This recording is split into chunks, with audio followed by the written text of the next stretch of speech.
Gurur Brahma, Gurur Vishnu, Gurur Devo Maheshwaraha, Guru Sakshat Param Brahma, Tasmai Shri Gurave Namaha, Tasmai Shri Gurave Namaha, Tasmai Shri Gurave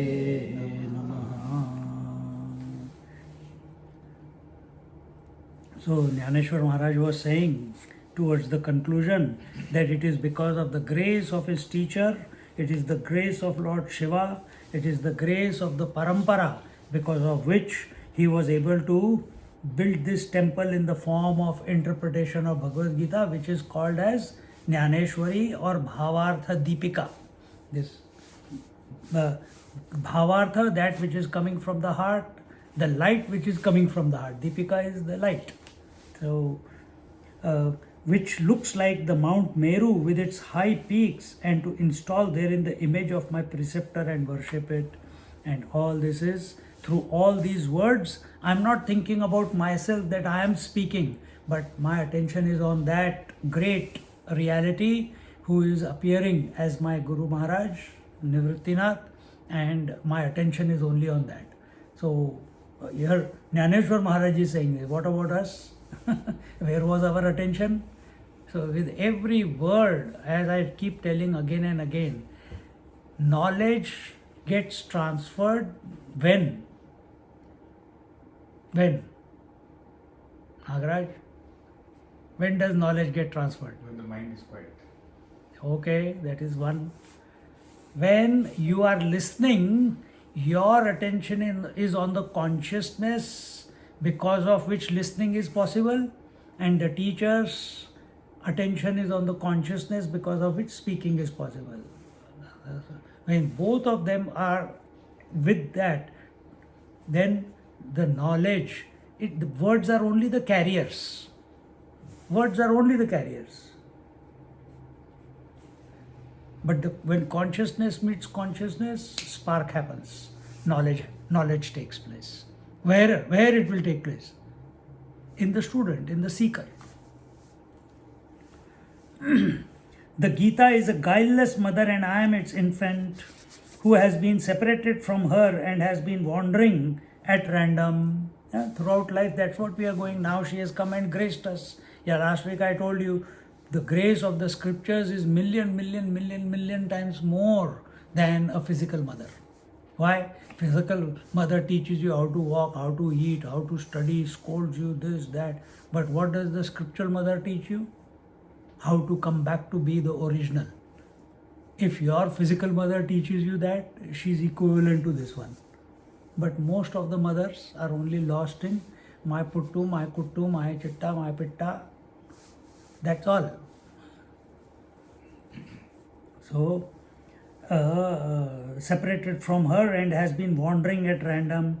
It is your duty, O saints, to bring about a meeting between us two. See? So he is giving. So why did Dnyaneshwar? For us, Dnyaneshwar Maharaj is saint. But when he was giving the lecture, when he was talking about Bhagavad Gita, nobody knew him as a saint, and no saint says I am a saint, okay? Remember this. People say he is a saint. He is only focused on the consciousness, that's it. And things happen around him. So Dnyaneshwar Maharaj is just simple 12-year-old boy. He says it is the responsibility of the saints and sages to bring the seekers and the Bhagavad Gita together. And that is what his Guru Maharaj has done for him. And therefore he says, between us, Sri Jnanadeva says, whatever I have spoken is sound, and the credit of all this goes to you. Because of you, this festive occasion of the completion of this work has come to pass, fulfilling my life's dream. So he's feeling grateful, he's feeling blessed, he's feeling that the grace of this Guru Maharaj and the Lord Shiva and the Parampara and the Saraswati and all the gods have been blessing him, so that without any obstacle, without any challenges, the entire period for which he was talking was otherwise, see, normally if Bhagavad Gita should be, if we do it every day, Bhagavad Gita, how many days it will take? Maximum 2 years. One verse every day. If it has 700 days, it's over. Maybe take a bit extra. But how many years we are doing? Oh my God, don't tell. How many years we are going? Because delayed. But at the same time, we have completed it. There is one rule which we must follow, which a lot of young kids do not follow nowadays. And what is that? Whatever you take in life, and this I see especially in academics, they join a course, I am not interested, this is too hard. They will drop out of that course, they'll take a sabbatical, then they will join another course, then they'll say, I'll take economics and not engineering, it's too hard, man. And then they go for that, and then they get, that also goes over the sixers, so, or bouncers I should say. And they are not able to understand. And then again they say, I'm not, after 6 months. And eventually what happens? 3-4 years have gone by, they have not been able to complete anything, and their self-esteem, self-confidence keeps going down and down and down, and then they get into all wrong activities. Make sure in your life, not necessarily studies, anything you do, if you take it, you must finish it. Simple. Must complete. That gives you that the self-confidence that comes with that whenever I am inspired to begin something, I have got a data from so many years that I always complete it. If I take a responsibility, I will conclude and complete it to the best of my ability. Not just because I have to complete, no, to the best of my ability. We must excel in it. See, this is the guidance to all the children. If you take a course, you must complete it. If you want to change it, do it after the graduation, not while the graduation. You will not complete graduation after that. They will go to Europe after 2 years and then come back, and then now no motivation to go and study the third year. Now what? Change, do some TAFE course. No. So same way, just as Dnyaneshwari Maharaj is completing, he is happy that by the grace he is being able to complete without any difficulties, without any obstacles, without any challenges. Same way, we also have completed it. So feel grateful that you have listened through the various, wherever you started, whichever chapter you started from. So some of them started in the beginning and they didn't. They left midway somewhere. Some started in the middle. They are still here. Hopefully they will do the other part when I start again. So we must complete. Very simple. Just now, this example of completing the work, I'm coming from home also, same thing happening. Someone peeled the garlic and the ginger, and all the dry stuff, it was lying on the counter. Then they made the chutney, the mixie was lying on the counter. And before eating, I don't want a mess on the table, on the counter. So immediately I said, what is this? Oh, I did this, and now she's making chapati. Someone else, not mom. Mom is old, we can excuse her. But I'm making chapati, so I said, no, you do this. Everyone else, all the young kids at home, they will also follow you because you are the second boss. So mom does, it's okay. But if you also do it, others will follow you. Oh, next time I'll take care. Okay. Oh, you use it, immediately clear it. Walk properly. Take out your shoes, do it properly. To the best of your, neatly. Sit alert. Not slowly. Let's see what he's going to say today. No, complete alertness. Only when we are alert, we will do the best that is required in that moment. So make that into a habit, which is a default, every moment expressing through you. Whatever I have spoken is sound, and the credit for all this goes to you. Because of you, this festive occasion of the completion of this work has come to pass, fulfilling my life's dream. I had extreme faith in you, and you have made me happy by fulfilling all my expectations. Who? My teacher, my Guru Maharaj. Did he know that he wants to speak on Bhagavad Gita? Never. But now that he started, the expectation was that I must complete it. You don't start anything to not complete it. And what is the completion? The completion is we must be free of I. That is what it is. And every word that Dnyaneshwari Maharaj is speaking here is showing that there is no I in him. He is attributing everything to the lineage, to the teacher, to the Lord, to the Parampara, to the everything. To the people, before he did to the people, to all the elders and all the people. And like that, with that we came to 1785. Now we begin with 1786.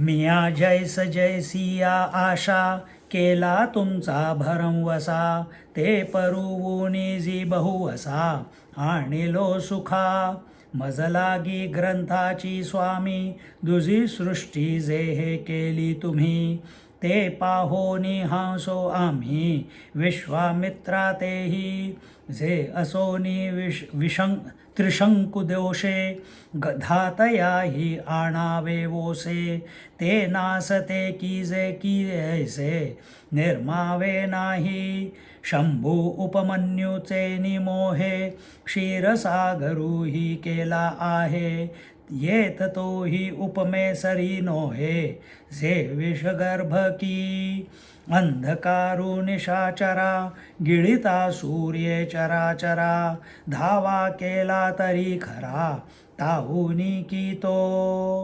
He says, "Oh my master, you have made me create this second universe in the form of this work, and that makes me mock at sage Vishwamitra, who created a transient world for Trishanku simply to demean God Brahma."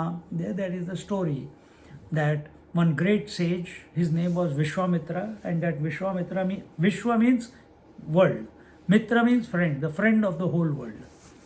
He was a king, and as a king, one day he had gone to fight some war, and when he was coming back, he was told that your kingdom is going through a famine, and he said, "Acha." So he came back. He wanted to take care of his people. On the way, he stopped at sage Vashishta's ashram, and when he stayed there, the sage Vashishta fed the entire army. It's a small ashram, because he had the Kamadhenu guy, meaning the wish-fulfilling cow he had. And that wish-fulfilling cow gave out food according to each one's liking, each one's taste buds. Whatever they liked, that was served. And the servants came out, everything. And King Vishwamitra, whatever his name was before, he felt, "Oh, this is very good. Now my kingdom will not be hungry. I can take this cow and do it." So he asked the king, he said, Rishi, he said, "No, you can't take it." He tried to pull the cow. Forcefully he wanted to take. Rishi, sage, is just with a piece of wood in his hand, and no army, no armed forces, nothing. Only few brahmacharis, and his wife Arundhati is there. What to do? So he says, "Oh, mother cow, you have to protect yourself. I cannot do anything because I don't have the capacity." And immediately, just like the food came out, a huge army greater than this army came out, and they had to run away. Now he thought, how is this going to happen? How come this happened? Wish fulfilling cow is nothing but our mind. If your mind is purified, then anything that you... No, the sage did not wish anything. He only wanted to serve. Then it is good. But he didn't want anything for himself. He is living a mendicant's life.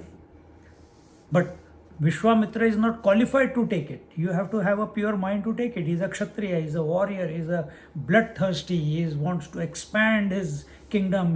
He's got many agendas. A sage does not have any agenda. See? So he goes and he says, what do I do? He hands it over to his son and he goes and does austere penance and then gets power. With many powerful weapons, he comes again to sage Vashishta and he says, now I'm going to fight, and challenges him. Now again, what do you do? Now he has come with divine weapons, he's shooting the arrows, like on Israel all the drones are going and they've got these laser beams which are neutralizing all of them. So you have seen with the sages a T-shaped wood piece. Have you seen in some photographs? Well, you will see it if you go to India, or in some movies you can see it, or in pictures you can see it. It's a T shape like that, and here there is a bit of a curve. So they put their hand on it and do the rosary, or they put it under their arm, and there's many different. But he has done it. So all he does is takes that piece of wood and puts it at the entrance, and that piece of wood absorbs, swallows all the weapons that he discharges. This fellow starts, oh my God, what is this? That cow was a great one, but this is even greater. He says, what is this? This is Brahma Danda. This is the symbol of the reality. And the reality can is more powerful than anything.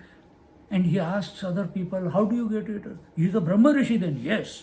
Now he doesn't want to get the cow, he wants to become Brahma Rishi, the realized master, the great one. And again he goes and does lot of penance.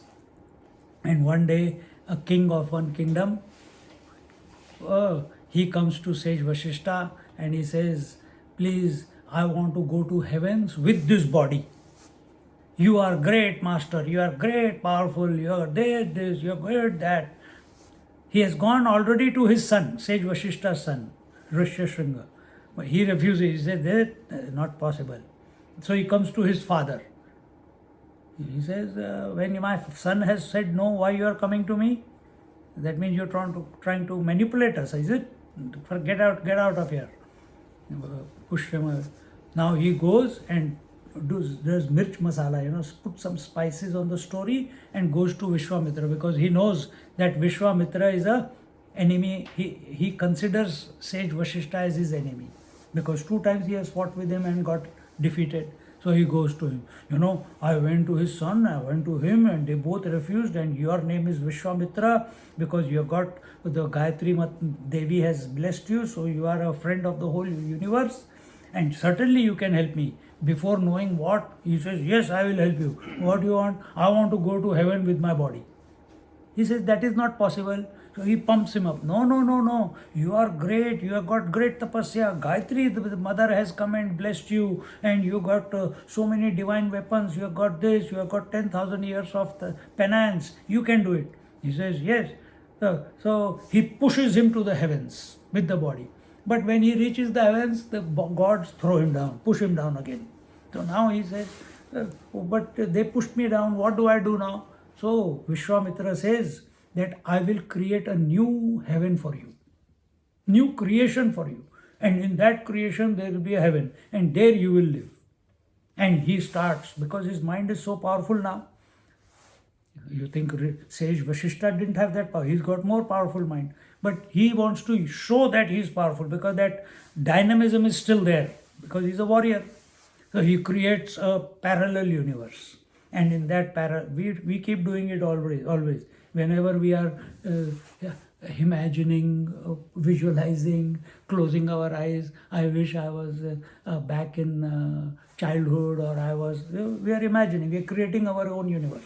So, but how with clarity you can make that universe. He makes it, and he puts Trishanku there, and as he is expanding that universe, all the gods come, and the creator comes and says, "Oh Vishwamitra, what you are doing, and we know you can do it, but it is not the right thing. It will imbalance the whole creation. So you don't do that." And then what? So it is a message to us: don't live in an imaginary world. Live in the real world. Don't live in it, because that will have its own consequences. So then he stops creating that parallel universe, and that Trishanku is still stuck there. And who is this Trishanku who wants to go with the body? It is the ego. Ego always wants to go to heaven with the body. It wants heaven now. And ego is a misnomer. It is not existing, and yet it is seems to be there. So in this manner, here he says, where was that? That the second, "Oh Master, you have made me create this second universe." Which is the second universe?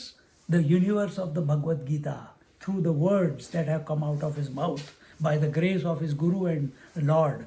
And you have helped me to create this second universe in the form of this work. And this work is complete. Vishwamitra's universe was not complete. This work is complete. So he is mocking Vishwamitra that his work couldn't be completed, but by your grace my work was completed. Because I did not do it with ego, it was all your doing. Vishwamitra was doing with ego. Therefore he could not complete. These are subtle lessons in every line of the great masters. For the Trishanku, simply to demean God Brahma, but this literary creation of mine will live forever. Lord Shiva created the milky sea out of affection for Upamanyu, but this sea contained poison and so is not fit to be compared with this work, because there is no poison in Bhagavad Gita. In this ocean of Bhagavad Gita, there is no poison. There is only salvation. Only salvation and clarity. It can only lead you to purity. Take any word, take any verse. Any word. One word is also enough. When the people sought protection from the sun against the demon in the form of darkness, he gave them relief from their trouble. But while doing so, he makes the people suffer from heat. The moon pours down moonshine to cool down the heat-stricken world. But how can we compare this work with the moon, which has dark spots on it? Ajnanatimirandhasya jnananjanashalakaya chakshurunmilitam yena tasmai shri gurave namah. Ajnanatimirandhasya, that which removes the ignorance, removes the timira, the agitation, restlessness, inertia. And inertia expresses in our life as ignorance, desires, and action. This is the knotless knot that we were talking about yesterday. Timirandhasya jnananjana shalakaya. Jnananjana, jnana anjana. So, where is this ignorance? Ignorance is in your vision. If I take this out, I can't see clearly the eyes, the nose, the lips. I can't see clearly. Everything is very hazy.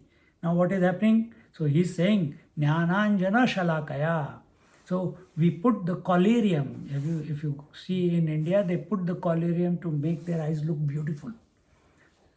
English में क्या बोलते हैं वो pencil मिलती है ना no यहाँ पे eyeliners that is also made out of that only, I think.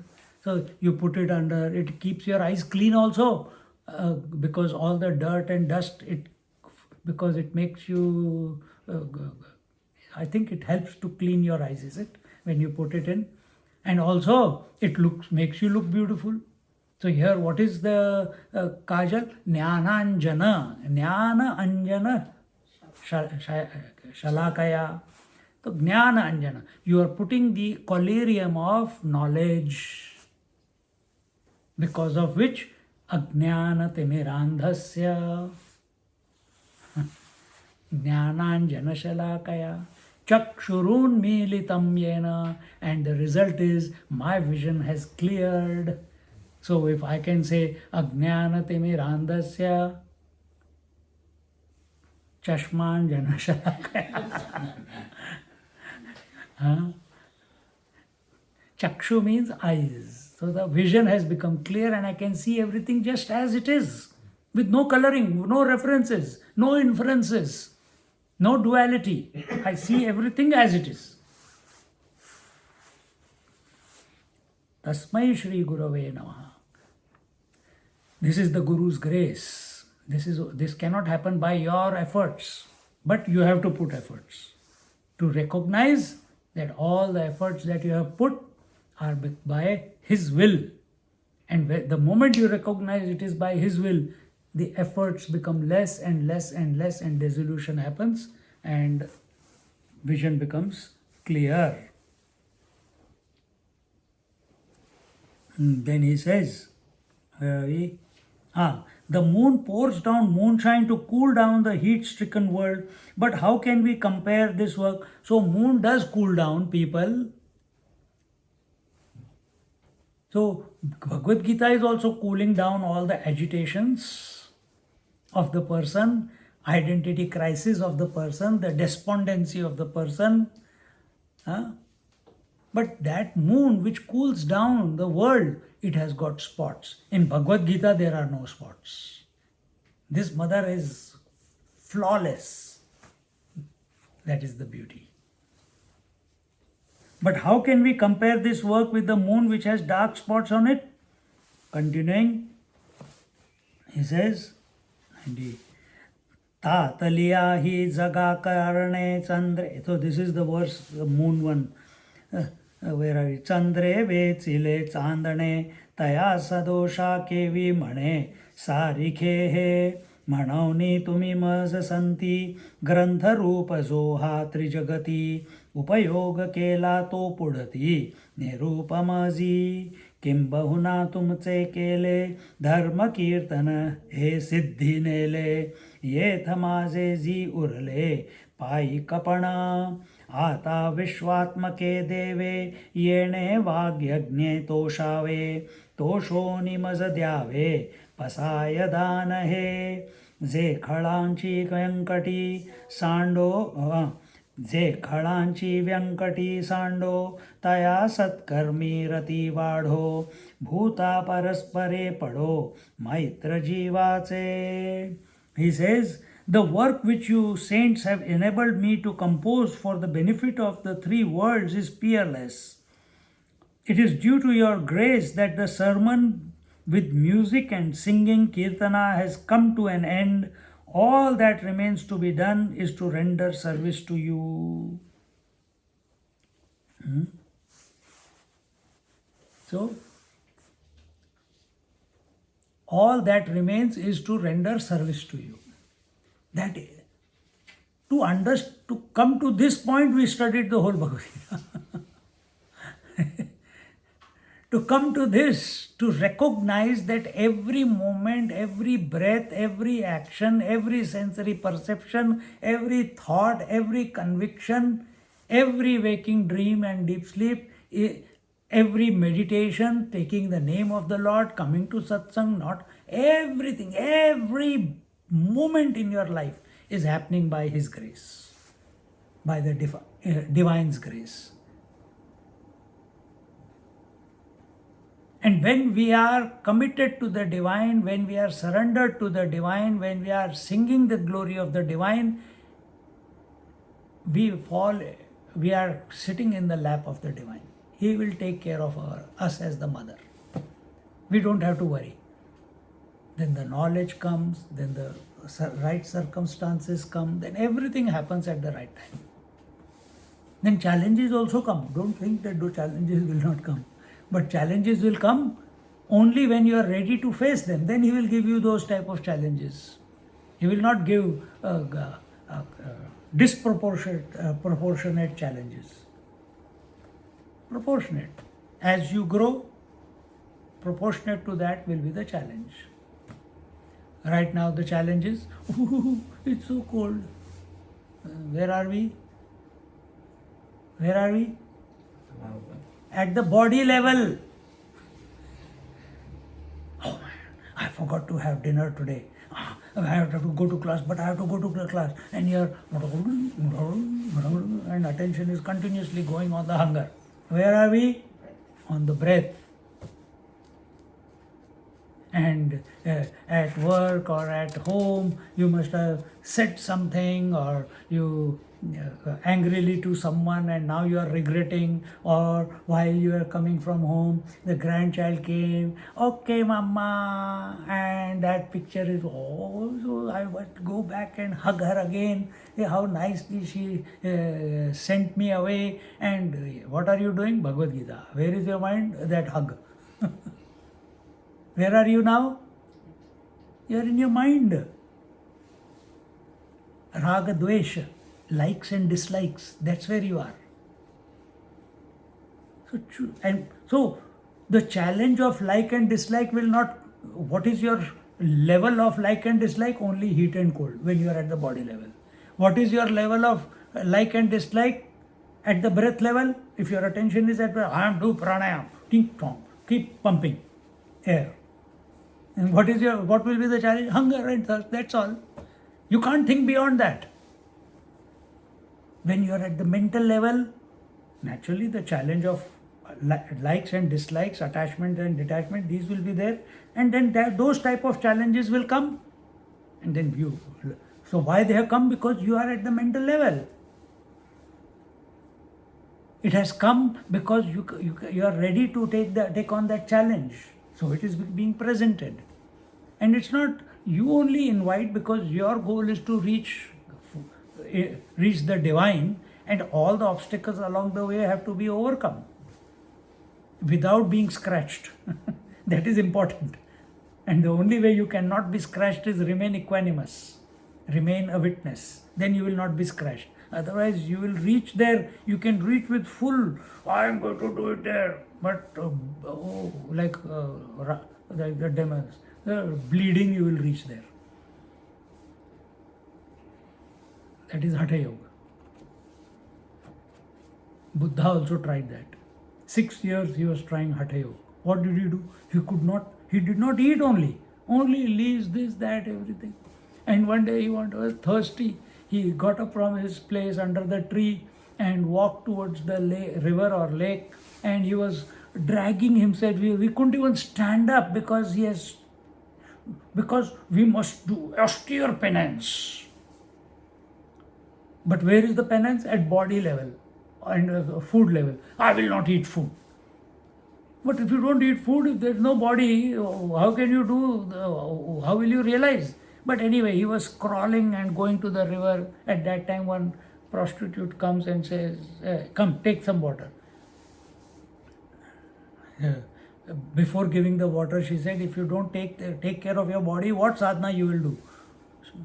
And then he leaves that group of severe penance, group of people who are doing severe penance. He said, no, from that, because of that instruction from the prostitute, that word, that if you don't take care of your body, what practices you will do? Continuously you are thinking of water and food, and going, I'm sitting in meditation. Whom are you fooling? Then he discovers, at that time, he discovers the middle path. Don't eat too much, and don't be where you are famished. Be in the middle. It's very easy to fast for 1 week and overeat the next day. But every day, eat enough so that the body is functioning and you get up from the table hungry.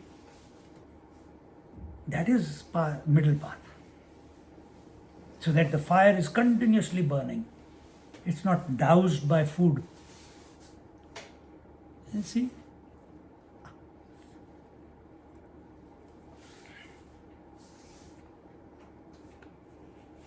So is this the Pasaidan that is starting now? Huh? From 94. उसमें 94 हाँ 94. आता विश्वात्मा आता विश्वात्मके देवे येणे वाग्यज्ञे तोषावे तोषो निमजद्यावे पसाय दानहे. So here he says, now may the Supreme Self be pleased with the sacrifice in the form of this literary work and grant me this grace. So his attention is on the Supreme Self. He knows that Supreme Self is not other than the Guru. He knows that Guru is not other than his elder brother.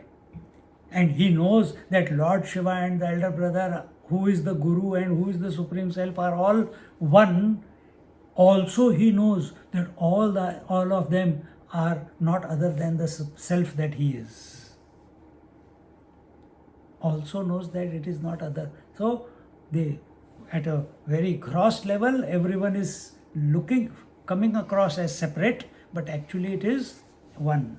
So here he says, may the wicked drop their evil ways and become inclined towards good deeds, and may all beings develop friendship for one another. This is his wish. May the wicked drop their evil ways. Corruption, manipulation, backbiting, what is that? The spider syndrome. Anyone who's coming out of the container, the other spiders pull him down. So are we the one who's pulling down, or are we the one who's pushing the spider who wants to be free? Haan bhai, come, I'll go. I'll help you to get out. No, you cannot go. I have to go first. Right. Or are we like the air hostess? Smile on the face, but wickedness in the heart. Stupid fellows, all these idiots have come again. Again, I have to serve them whole day for 12 hours to go from here to India. Here, take. Hey, sir. So she's going, hi, sir. Flex for you. Are we like that? That on the face, oh, how nice people these are, and in the back we are talking ill about everyone. No, don't be. May the wicked drop their evil ways and become inclined towards good deeds, and may all beings develop friendship for one another. Only when we are oriented towards the self, that love thy neighbor. You know that statement is there by Jesus. That will come to be true. By thinking of the neighbor as a separate person from you, you will never be able to. You will find some fault. But when you go within, when your attention is on the divine, and when you see that divine alone is expressing in everyone, then there is no reason, there is no purpose, no reason to be inimical with anyone. Automatic, unconditional love will come for the other. Just imagine, just simple thing. A child is born from the womb of the mother, and even though that child is separate from the mother, but the feeling of oneness is there for the mother and father, isn't it? The father also, even though he has not given birth, but he feels that it is my child. Even though that child is separate to you, still you have the feeling that it is mine. Can we come to a point where we have that feeling for the whole universe? That cannot be possible if we are thinking about the universe. It will not. Because the more the variety, the more the agitation, the more the restlessness, the more the fickle the mind is. Only when the mind goes back to the source, and from the source the vision is presented, that is the third eye, that is the gyana chakshu. When that gets presented, we see, hey, yeah, everything is one only. Like in Kathopanishad we saw. Right now what verses we saw? The whole universe, every person here, every object here in this house is made from space, air, fire, water, earth. This body also is made out of fire, water, earth. So what is the difference? Why am I seeing you separate if every body is made out of the same 5 elements? Why am I feeling the separateness? Something must be wrong somewhere. And there it showed that the greater than the senses is the mind, greater than the mind is the intellect, greater than the intellect is the total intellect, greater than the total intellect is the unmanifest, and greater than the unmanifest is the Supreme Self, and that Supreme Self is my essence, is my nature, is my truth. And when we look at, so that is the fall. It's not I don't want to use the word fall. That is its expression, that is its manifestation. Why is the self manifesting as the unmanifest, then as the total intellect, then as the individual intellect, then as the mind, then as the senses, and then as the world? Because that is its nature. Why is the water expressing as the waves and ocean and the tides? That is its nature. Can you stop anything? Can you stop ocean from expressing? Can you stop a tide from expressing? Can you stop a wave from expressing? You can't. Because that's the nature of water. So can we stop the micro or the macro from expressing? No. Then what we have to do? Go beyond both. Go beyond both. Come to the unifying principle. That unifying principle is not out there.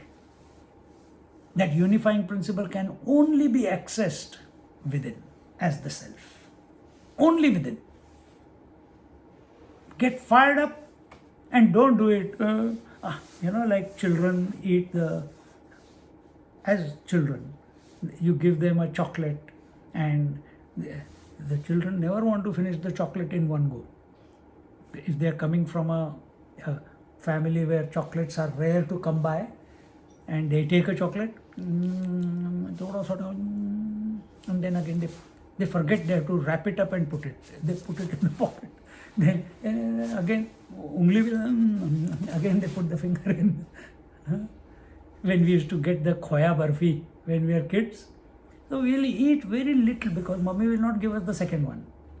So first one khoya barfi, we will keep it as long as we can keep eating it, so that we can keep enjoying that taste. You see?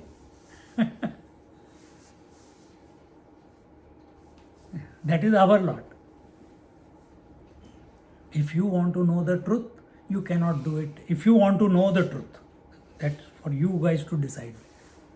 Put all your eggs in one basket and put all the efforts that tonight the game is going to be over. It can be. It can be. No, but we have got responsibility. Tathastu. No, but I will, Tathastu, continue. No problems. But so therefore it is said, very rare are those who want it here and now.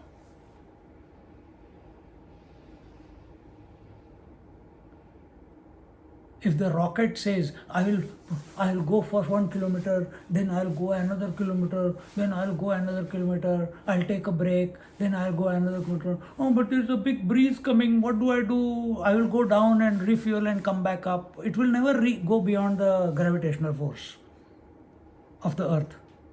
What it has to do? In one go, put enough energy and blast through the gravity. That's what we have to do. It will not happen slowly. When it happens as a blast.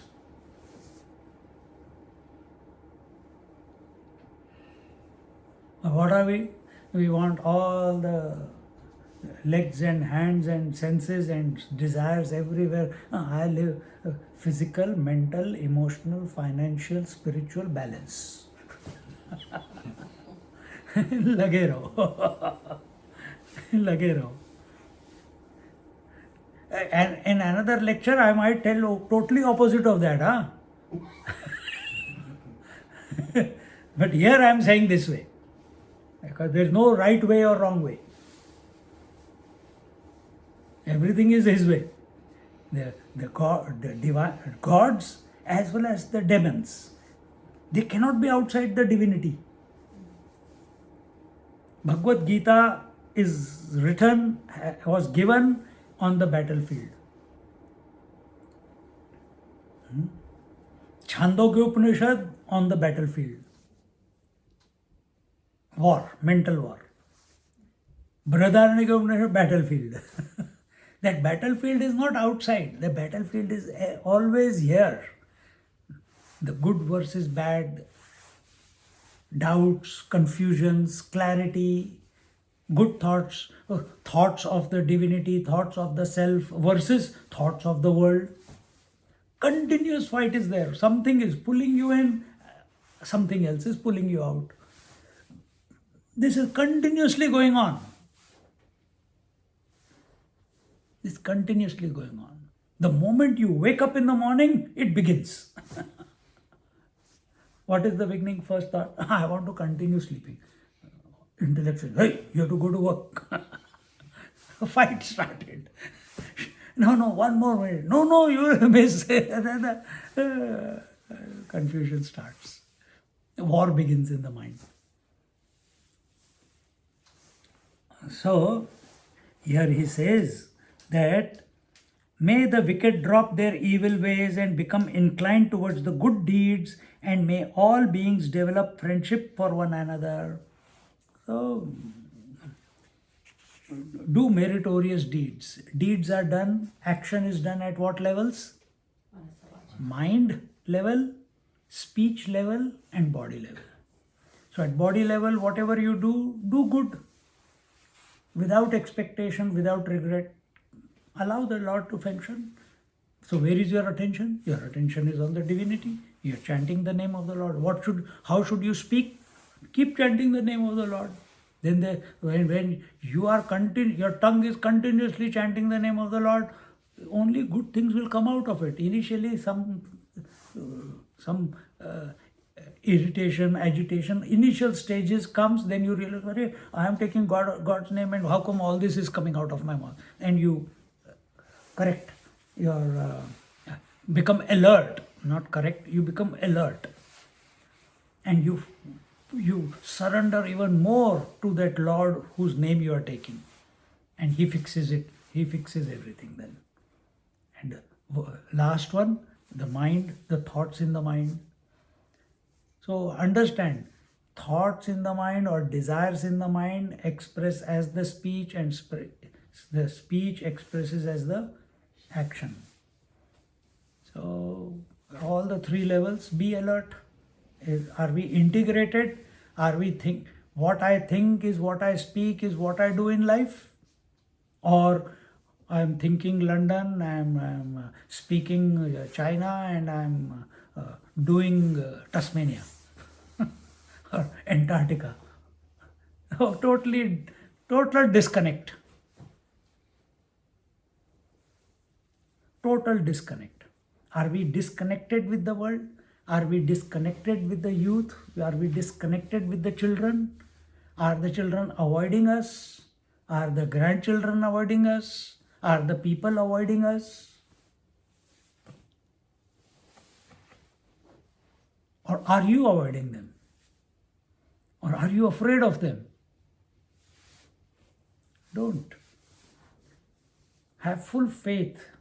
God's name means fearless existence. God's name doesn't mean living in fear and doubt and confusion. It means fearless existence. If people are avoiding us, it's their problem.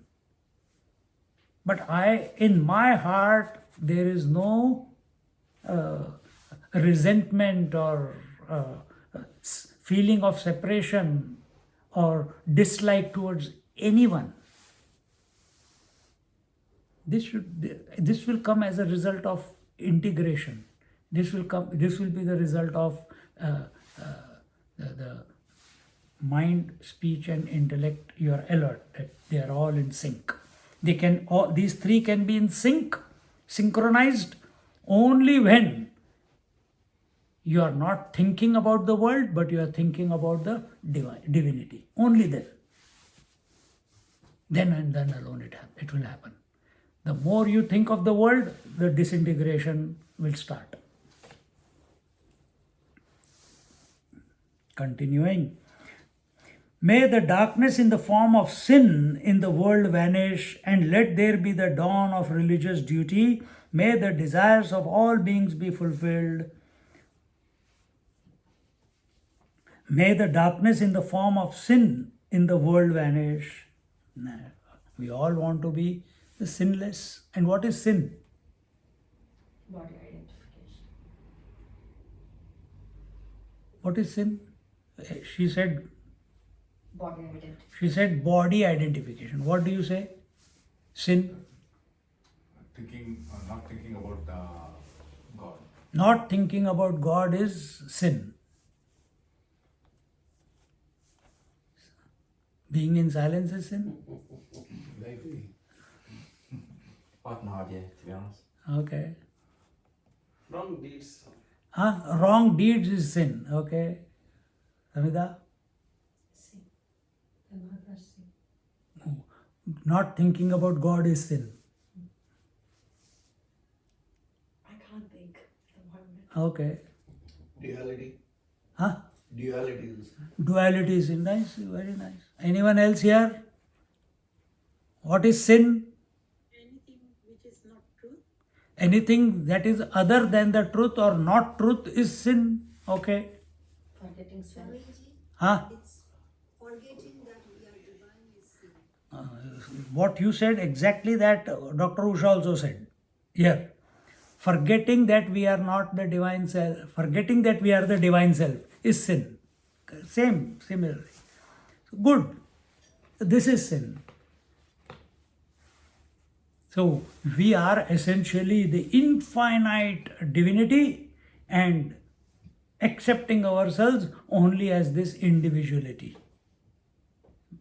What pathetic existence. This is the sin. This is the sin of accepting yourself as individual.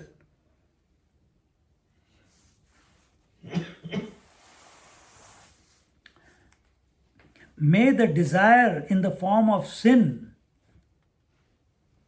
And what was the desire? When the Adam and Eve were there, when they ate the forbidden apple, what happened? They committed the sin. What is that apple? Body identification is that apple. Desire is that apple. The desire that I am this body. Yesterday your granddaughter came, that small one. This is mine. Huh? She's only 2.5. At 2.5 she started, this is mine, this is not yours. But take that young one, no idea about me, you, this, that, nothing. Everything is blissful. But no acumen to understand that. In the world vanish, and let there be the dawn of religious duty.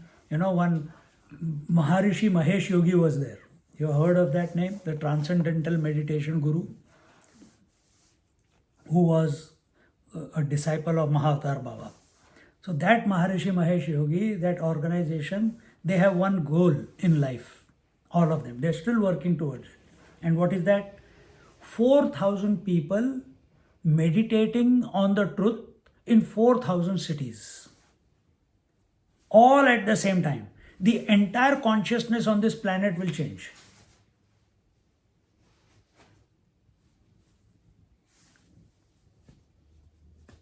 "4,000 people in 4,000 cities meditating at the same time, everything will change on this planet." And that's their goal.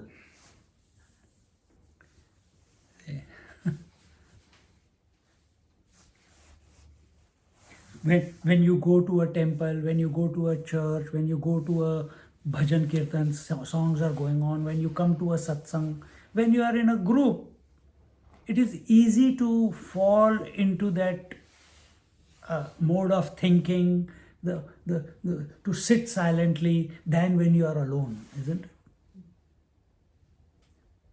So what is your wish?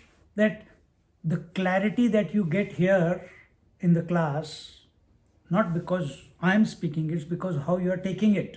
So the clarity that you get, the peace that you are feeling within, that it should continue for ever and ever and ever, isn't it? We don't expect that I should sleep forever and ever and ever.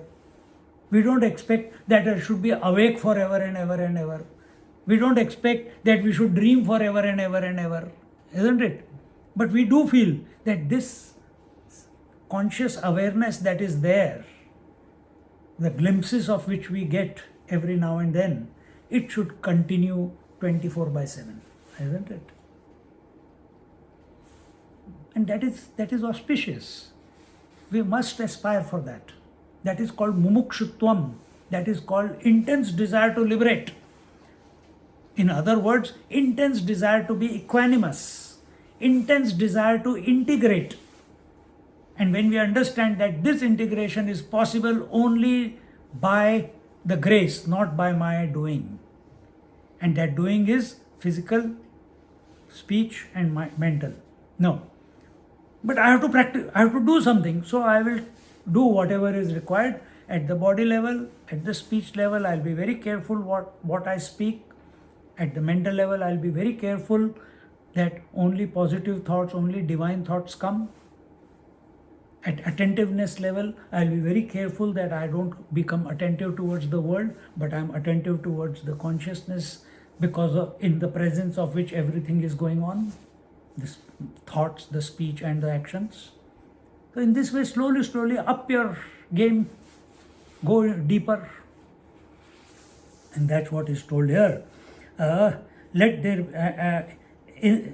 May the darkness in the form of sin in the world vanish, and let there be the dawn of religious duty. What is religion? What is religion? What is religious duty? Religious duty is not to, yes, you can build temples, you can build, talk about the stories of the Lord. Why not? The more you spread, not wanting to convert, but spread it. Wherever you go, you are a source of inspiration to talk about that divine theme. Not come. If you don't listen to me, attack. No, not that way. Sun doesn't say to anyone, please come and accept me, offer water to me, say prayers to me. He doesn't say. He is shining in his own light. He doesn't need any other light to shine, isn't it? You be that way. Flower doesn't say to anyone that please come to me, I have now opened up. But the bud becomes a flower, the bees automatically come. Bees automatically come to get the nectar. So be that way. So here he is saying that is religion. Religion is that which unites. You understand? Legiare, connect. To reconnect. Reconnect to what? Reconnect to your original self. Reconnect to the divinity. That's a Latin word from which the religion is coming. So what is your duty? Your duty, yes, when your attention is on the body, do good deeds. When your attention is on the speech, speak good words. When your attention is on the mind, think good thoughts. But the best is, while doing all this, don't forget your attention is on the self. You're aware of in whose presence all this is going on. That is the true duty. That is the reconnecting. Because at the body level you can never reconnect. Because body is going to go away one day. Speech is also going to go away one day. Mind is also going to go away one day. So reconnecting is that I have always been that divine principle. I never got disconnected from it. I never got disconnected. That is true religion.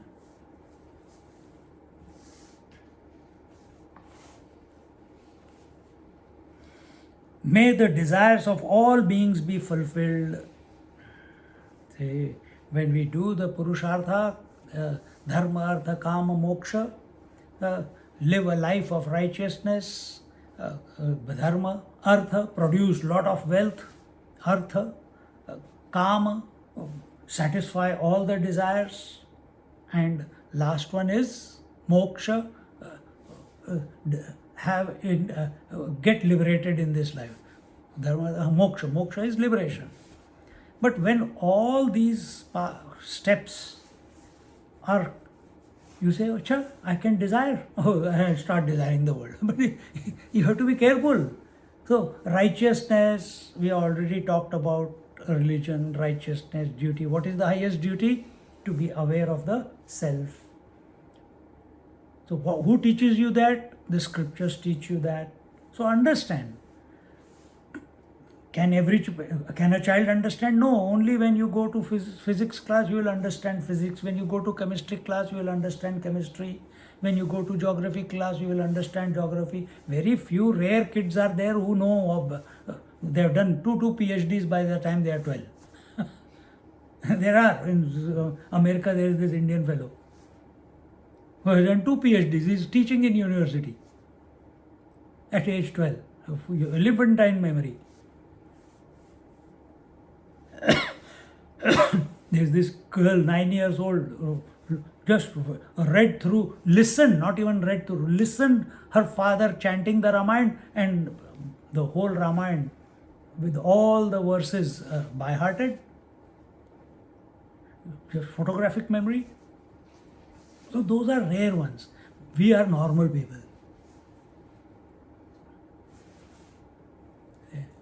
So whatever we want to learn, we have to go to that course, we have to study. Now you have decided you want to be spiritual. You want to know. So our Gurukul system used to teach. Parents can never teach a child, forget it. They have to be sent to boarding school. There they get the discipline. Boarding school, Gurukul. The students live with the teacher and his wife. They go beg for food. No food is allowed to be kept in the ashram or monastery for more than 3 days. If there is more, they'll call all the village people or those who are living close by. Come, let's finish it off. Party. Then on the 4th day, again with the bowl, house to house. Bhavate bhiksham dehi.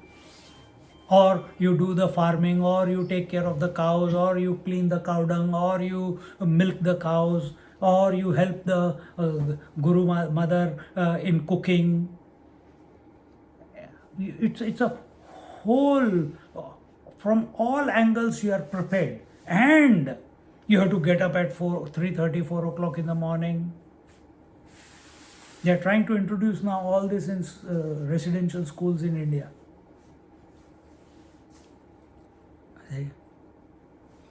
They get up at 5 o'clock, they do yoga, then 15 minutes they do chanting of Om, then they sit for 5 minutes in meditation, then they come out, then they go to their, go and brush their teeth, take shower, have breakfast, come for prayers at the temple, and then the classes begin. So their day begins at 5 o'clock, every day. At home, Mama, it's Saturday. No Saturday, Sunday, every day 5 o'clock. No letting go. See?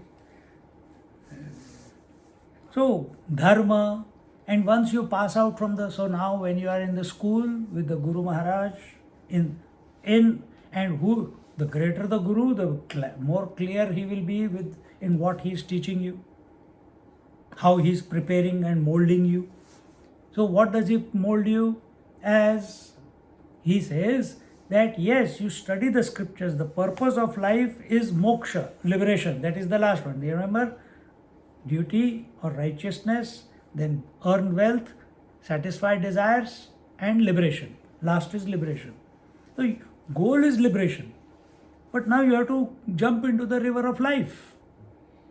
And after studies, you don't, what is this, all these studies for? Do some seva, go. What are we doing? We are doing seva, we are teaching.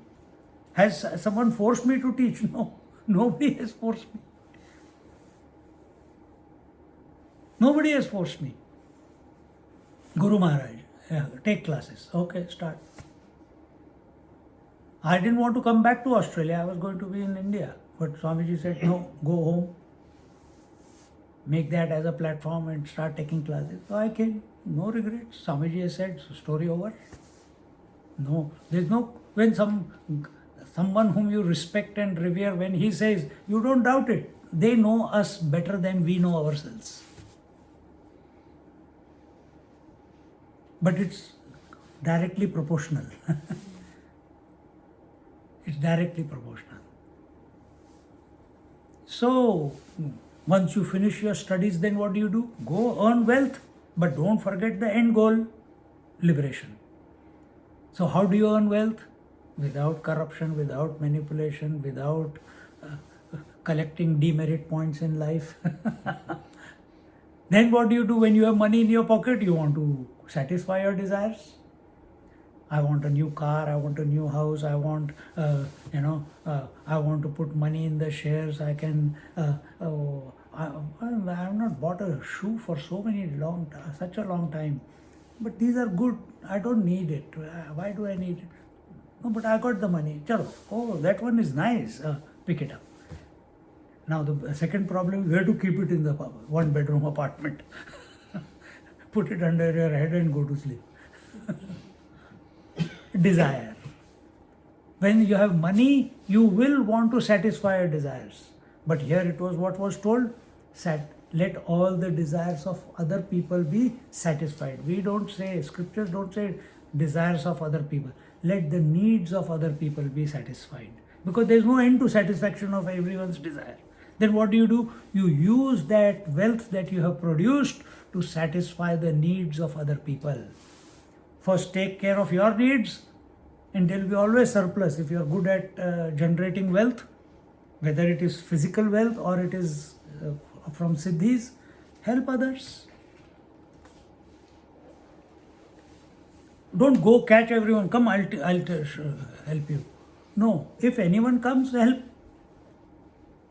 Because where is your attention? On liberation. Where is your attention? On being complete, that I am the source. Self is the source, isn't it? So why should I go out? Flower doesn't go out and say, hey, makes a marketing campaign. All the bees, now I'm ready, come, take the nectar. No. He stays where he is. So you also stay where you are. Maybe one day someone will pluck you and put it in front of the altar. That's all. So stay. If anyone comes, don't refuse the help. See? And then and when you live life like this, then automatically one day when you have gone through this, by the time you are, depends person to person, but in general terms, by the time you are 40, 50, 60, you are ready to, because you have lived your entire life of creating wealth and satisfying the needs and yours and others, and never forgotten the end goal of life, automatically you withdraw from everything. Because you know there is no end to producing wealth, and you cannot satisfy everyone's need in this creation. So what is the next frontier by which I can satisfy everyone? Because at a physical level it's not possible. So is there another way? Yeah. What is the other way? Come to realize. Once you realize everyone is me, I am satisfied, everyone is satisfied. All desires are satisfied. All the wealth of the whole creation is in my mind. I don't desire anything because everything is my mind. Rishi Maharaj, Vasishta Muni, the Kamadhenu cow. Everything is at his fingertips. But does he misuse that Kamdhenu cow? No, he doesn't. He respects her. He takes care of her. So same way, we must respect our mind, which is oriented towards the self. And what is respect? Don't expose it to unwanted data. That is the respect. But at a drop of a hat, we are available for horror movie, and some people I know, they are going to Tasmania. And they say, oh, we are going here, we are going there, and there's that place now near Port Arthur, where the shooting was there. And they are going there and to go. I heard there are ghosts. I said, yeah, there is a ghost there hanging on their door. There is. I have seen it in a photograph. One person, he was flipping. He, as a young boy, he went there and he took a photograph, and the ark there, on that, the one boy and one girl, you can see in the photograph. And he was having sleepless nights. It got captured in the photograph. Nobody has, that time Photoshop and all was not there. And he lost it. And he was saying, what do I do? When I went to Sydney, I went to him. I said, first, he had printed. In those days, we used to print out photographs. So first I tore everything and burnt it. Then whatever was there on his computer as a file, I said, shift, delete, no data. Otherwise, he was starting to imagine things in his room, and he was losing the plot of life, because continuously thinking about, my God, on top of me, these two fellows are there. Continuously, that picture is coming because he's seeing it in his laptop or the photograph. The thing should be clear where we are going. Our goal is moksha.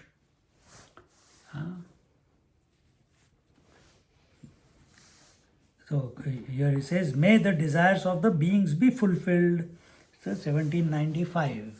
Continuing, where are we? 95. दुरिताचे तिमिर जावो विश्वस्वधर्म सूर्ये पाहो जो जे वांछील तो ते लाहो प्राणिजात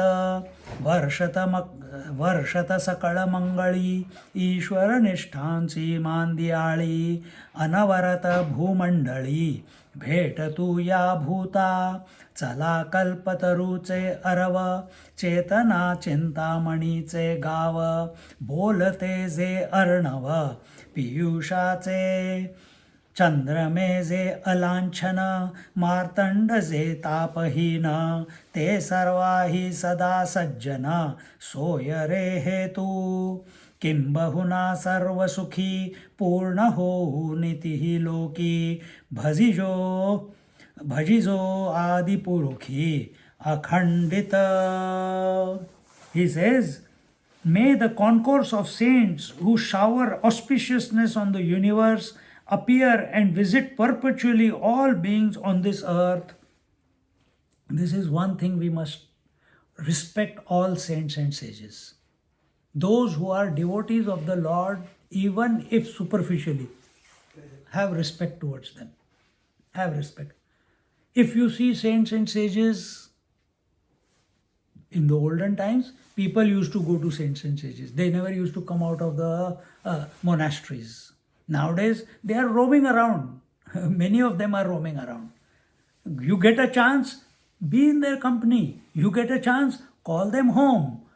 And after coming home, please bless my child with a daughter or a son. Please, Swamiji, our money is stuck in this place. Can you please bless? He will do it. No, ask what needs to be asked. Ask some pertinent questions of how you can become focused, because they have come to your place. Get their blessings to expedite your process, expedite your journey to yourself. Don't waste it.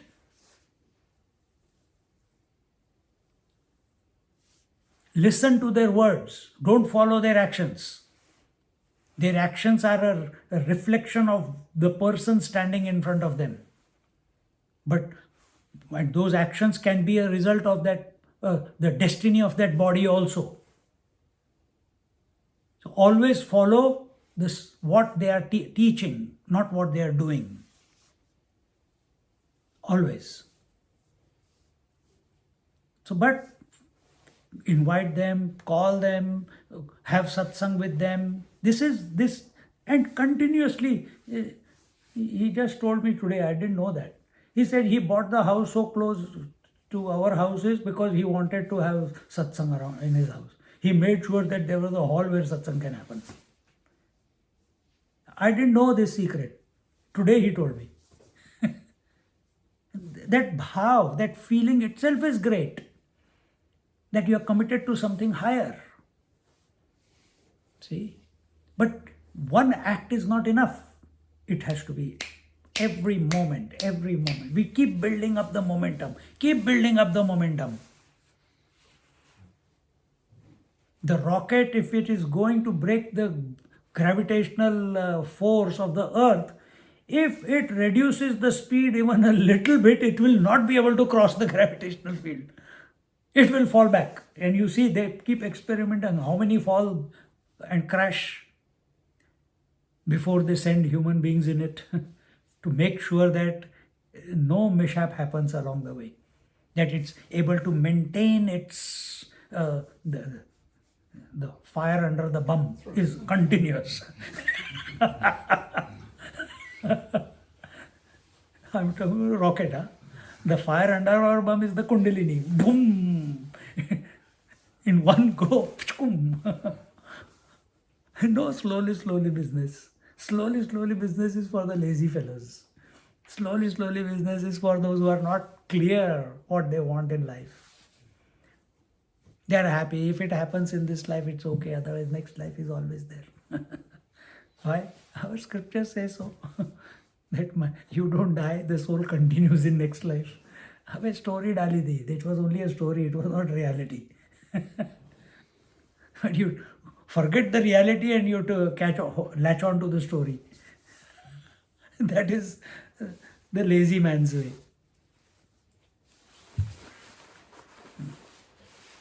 So in this way,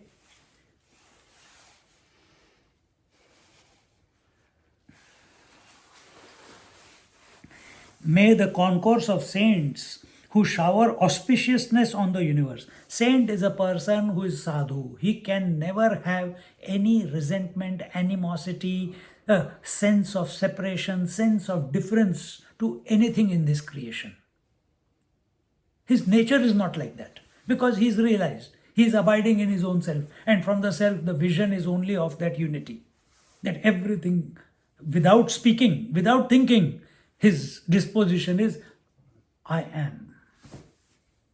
Everything is me. So how can he, when such a person comes into your presence, how can not there be auspiciousness? We must be, if you want to desire this. I want to be in the presence of such auspiciousness again and again and again. Lord, please bless me with this. Maybe that is the reason Bhagavad Gita has come into your life. I didn't know you from anywhere, but the knowledge has come to you somehow. From where, I don't know where you are, where you live. I only know you know Keith, but through Keith, for him to remember that he should send you here, then you coming here and not fighting this but accepting it, that is also next challenge. You see? Because we have our own inhibitions, we have our own background, we have our own belief systems. Here we are trying to remove every inhibition, every belief is going to be blasted out. If you are ready for that, the easy way rather than that is be in the presence of the sun, automatically sunlight. Be in the presence of saints and sages. Without doing anything, your mind becomes quiet.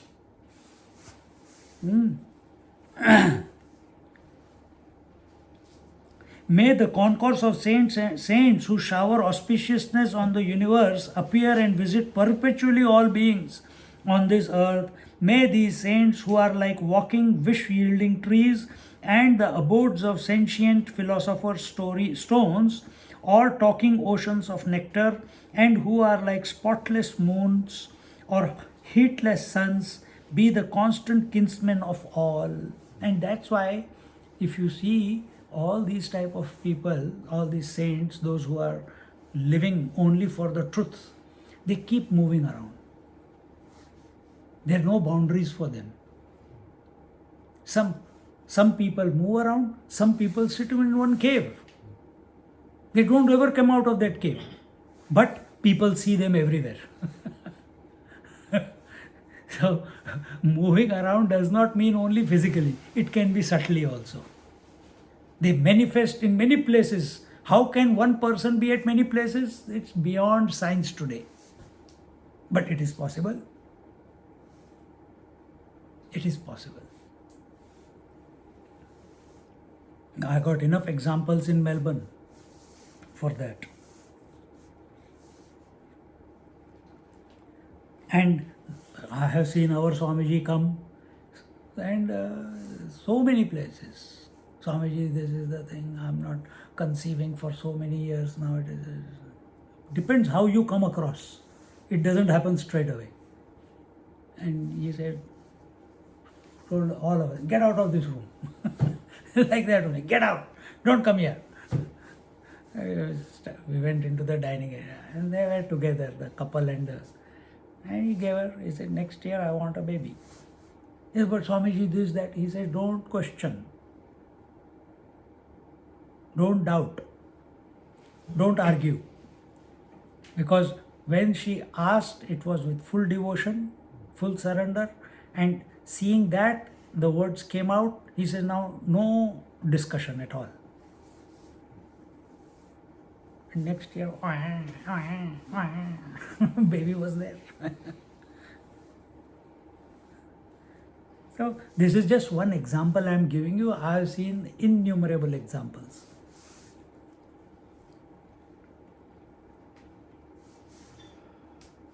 And who are like spotless moons of heat and or heatless suns. You know, like mother's heat of anger. Anger is anger. But we know it's all a put on. So there is anger, there is loud voice, there is big eyes, but there is no anger inside. She is doing it only for the game, only to fix that fellow. So where is she really angry? No, but anger is there. Exactly like that. Exactly like that are the saints and sages. Outside they may appear tough and hard taskmasters and abusive also at times. It's not that only goody. No, they can be abusive also. They can give you the worst, what do you call, क्या बोलते हैं, गालियाँ? Swearing. They can swear with words which you can never imagine. But their heart is makhan, it's like butter.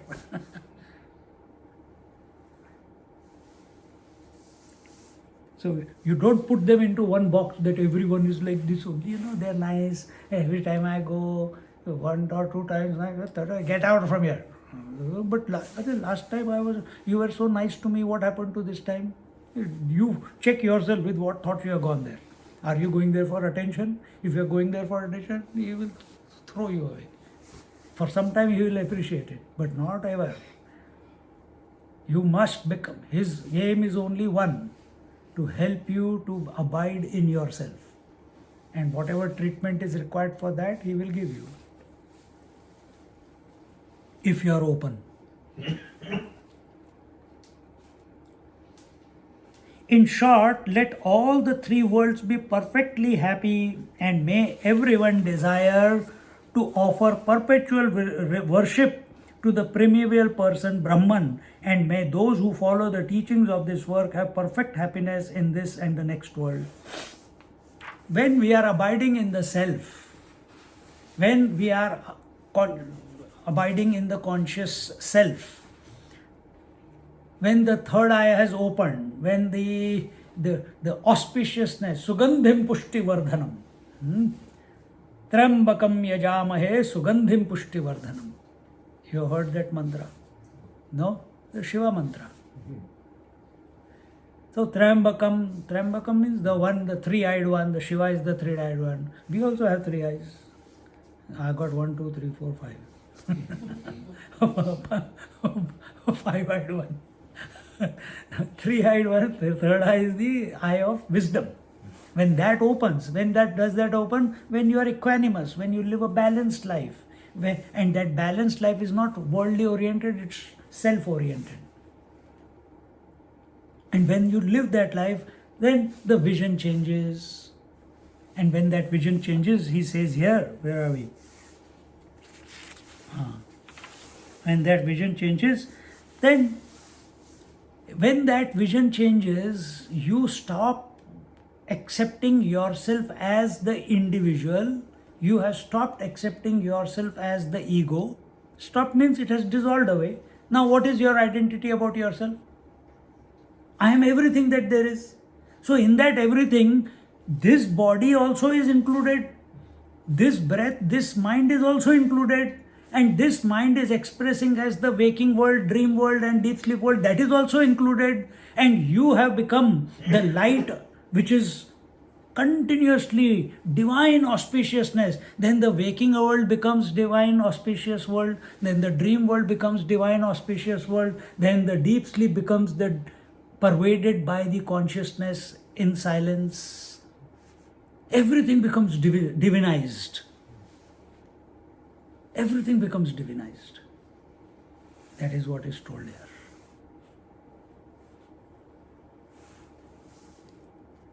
In short, let all the three worlds be perfectly happy, and where there is auspiciousness, where there is divinity, where there is the fragrance of the self. Right now, what is it? Are you agitated? Are you restless? Are you happy? Why are you happy? Because you are listening to satsang. And this is reminding you of your essential nature. Isn't it? Same thing the great masters also do. Same thing when we are abiding in the self, it will be like that. So right now your environment, whatever it may be, right now the environment is this room. For you everything is perfect right now. Sometimes people tell me that whenever we are in a retreat, they say, Swamiji, let's have a retreat. I wish this retreat can continue forever and ever and ever. That's only their wish. They don't want it as a reality. Because if 2-3 more days I have to go, the call from the home will come. Mind wants variety. What to do? Until unless the mind does not become hooked onto the self, till then it will want variety.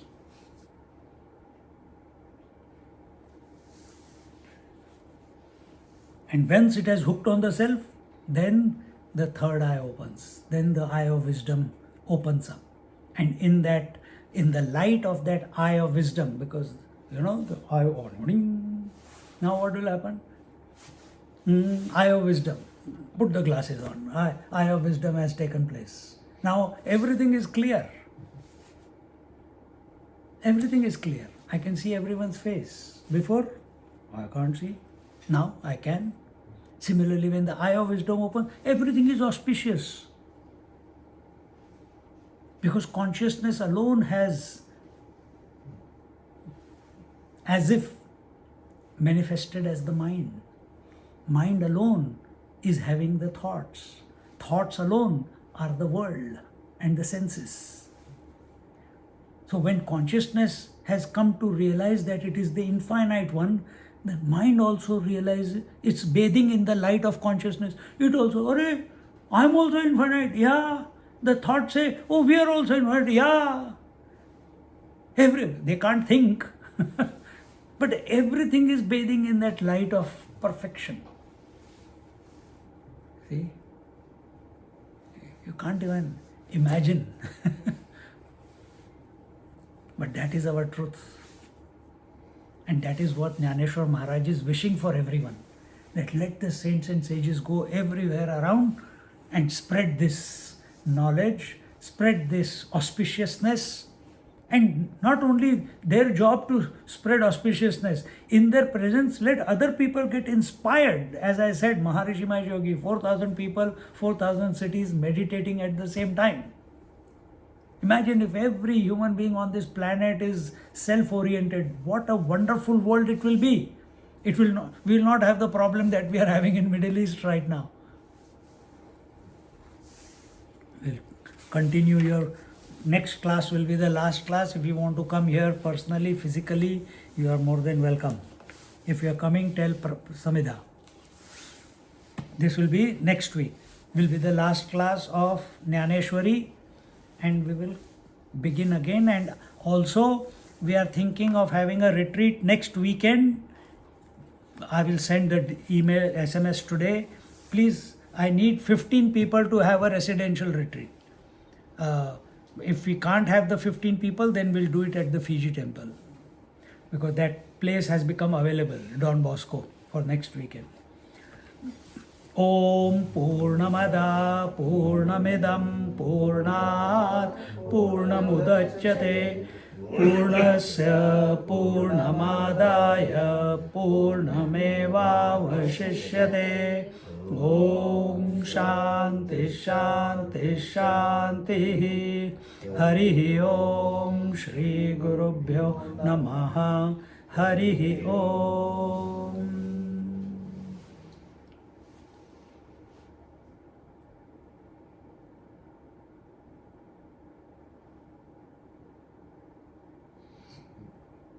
Hari Om.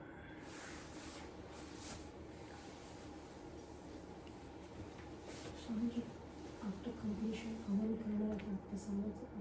We will also be doing, next week बता देंगे, अभी सब चले गए.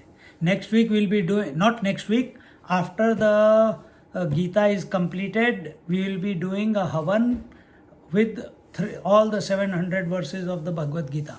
Those who want to participate in it are more than welcome. The time and place will be here only, but time and day will be told to you.